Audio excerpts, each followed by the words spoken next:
how you guys feel about capitalism. Does that make you feel good or bad? The only way you can get rich is by offering a good or a service that other people want to buy. Capitalism is hell. Capitalism leads to the degradation of the human spirit. What we believe drives what we perceive. What does capitalism do to us? How does it change us? So what's going to happen to Korea?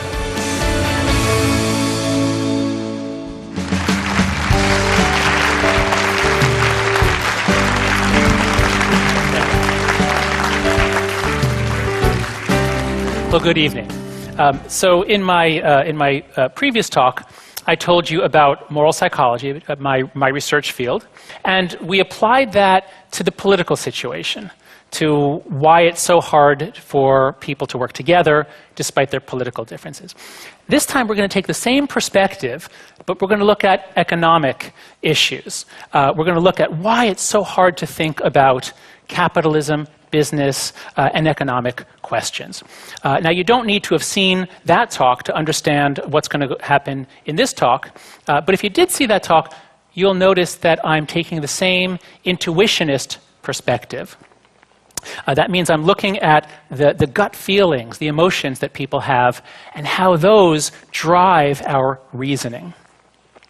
I'll focus again on why the left and the right build different moral worlds and end up just completely disagreeing, even on matters of fact.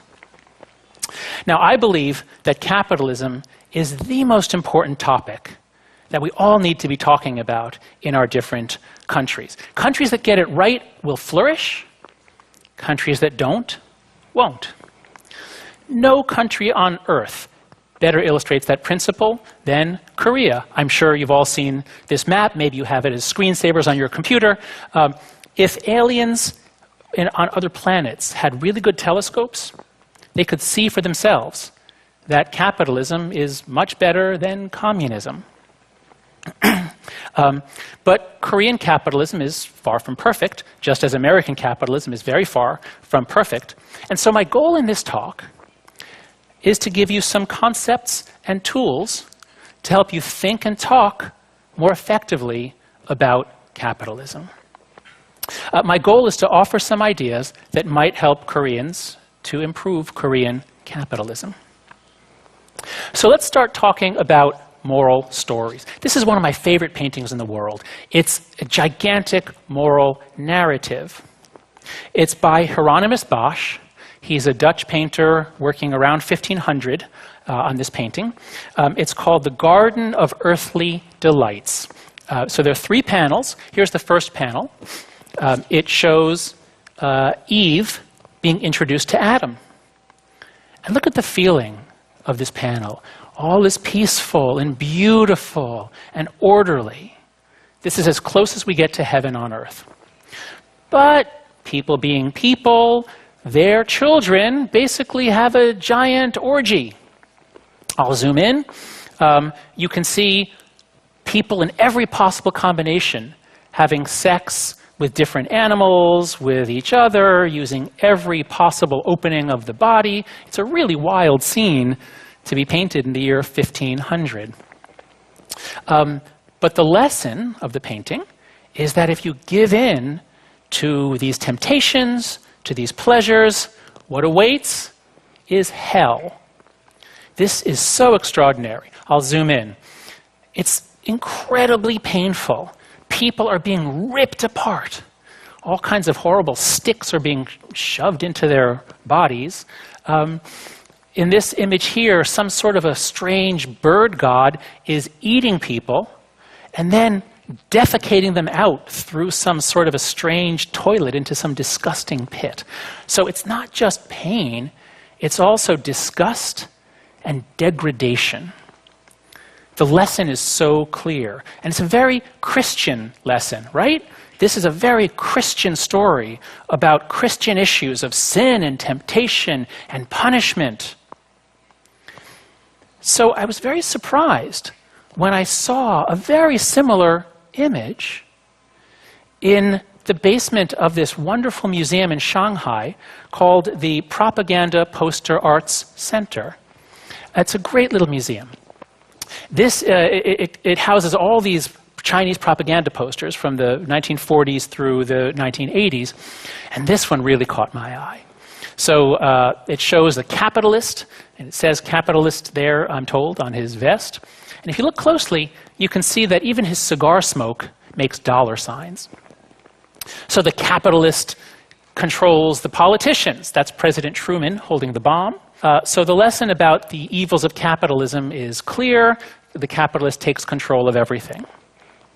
But it's the bottom that really made me take notice. Look at this. This is like something out of Bosch. It's all violence and sexual degradation. We see racism, random shootings by the Ku Klux Klan. We see pornography being filmed, and then a young boy enjoying pornography. So the lesson is clear. Capitalism is hell. Capitalism leads to the degradation of the human spirit. All right, well, it's not surprising to find that sentiment expressed during the Cultural Revolution. Actually, this is the 1950s. But you see similar sentiments expressed in many Western countries. Just before Occupy Wall Street, there was an essay written comparing capitalism, or Goldman Sachs, the investment bank, to a great vampire squid wrapped around the face of humanity, relentlessly jamming its blood funnel into anything that smells like money. So this became an image for Occupy Wall Street, but you find the same idea in anti-capitalist protests all around the world. This is a protest in London, in Paris, and in Korea. There have been a variety of protests, maybe not directly anti-capitalist per se. Koreans don't seem to be opposed to capitalism per se, but many people are uncomfortable with aspects of it, often leading to violent confrontations. I want to understand how you guys feel about capitalism. Remember, I'm an intuitionist. I believe that our gut feelings drive our reasoning. So I want to ask you, if I say the word capitalism, does that make you feel good or bad? And I want to test you guys by your political orientation. So everybody in the audience, think whether you're on the left or the right. If you have to pick whether you're politically on the left or the right, which is it? Please raise your hand if you'd say you were on the left or progressive or liberal. Please raise your hand high right now. Okay, everyone who's on the left, please raise your hand high. Okay, so just you people who just voted. When I say the word capitalism, do you generally feel good, neutral, or bad? So just you guys, raise your hand if you feel good. Liberals who just feel good about capitalism, raise your hand high. 0. Okay?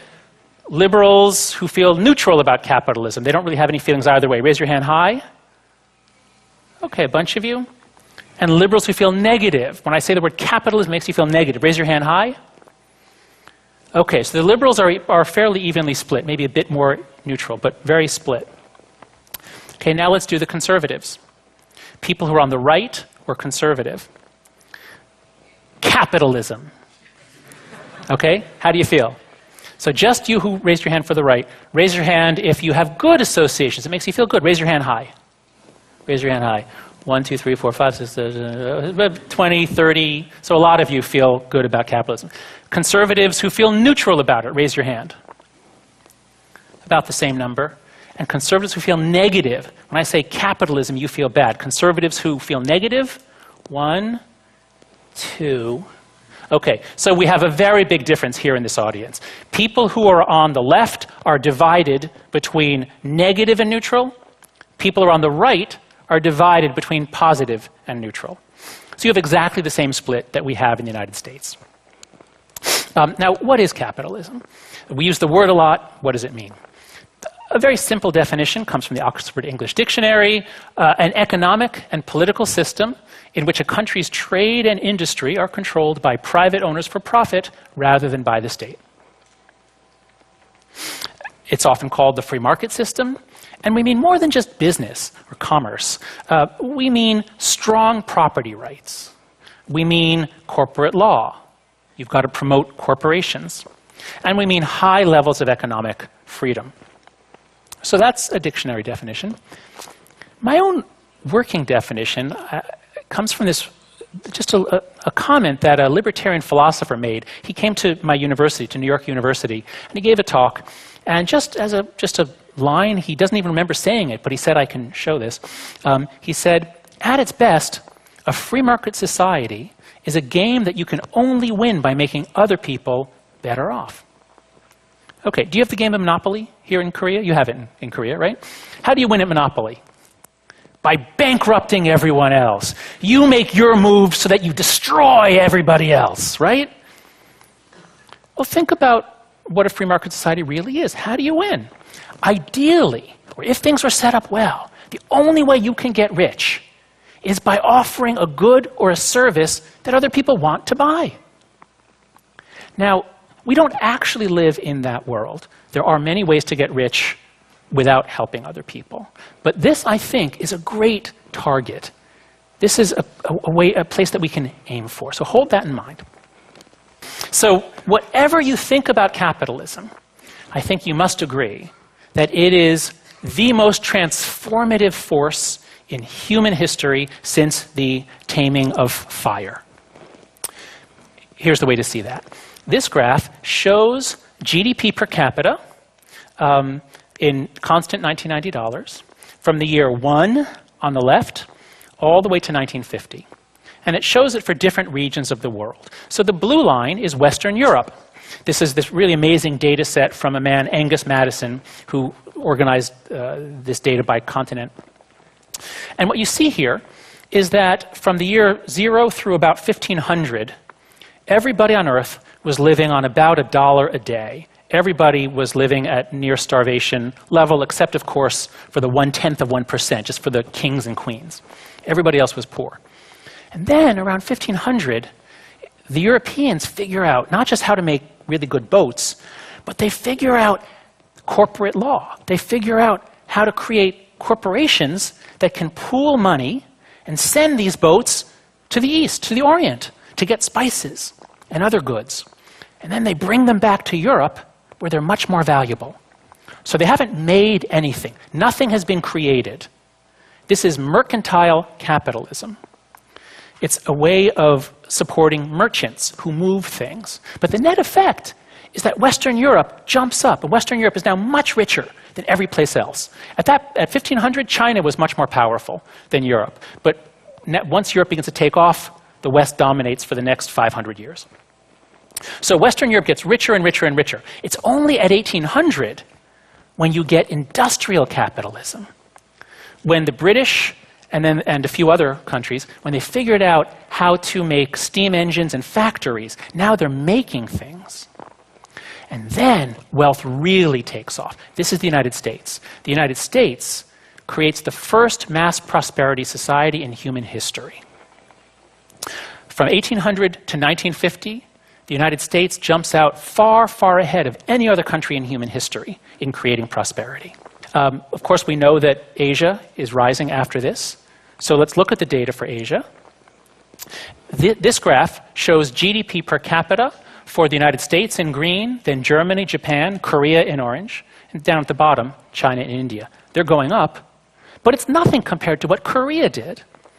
Of course, as you all know, this is the Korean miracle. To have gone from a country that was as poor as any on earth in just a few decades, to have made it so high, is quite a miracle. But if that doesn't look impressive enough, I know you want to see something even more impressive about Korea, if you adjust it for purchasing power parity, this is what it looks like. Now, this only goes back to 1990, but as you can see, well, it's really expensive to live in Japan. So sure, they have more GDP, but they don't live that well because it's so expensive.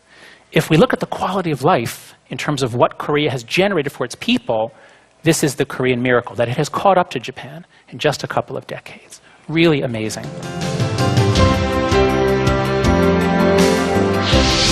This is why it's so hard to solve poverty, because we bring in our favorite theories to explain what causes it and how to address it. Well, if you're on the left, you'd say, oh, well, it's better to show mercy. But if you're an economist or a prime minister on the right, you say no. Let them suffer. Let them learn a lesson. Here are some problems I've heard Koreans talk about. The power of the Kaibols, inequality, political reform, labor rights, financial regulation, and of course North Korea policy.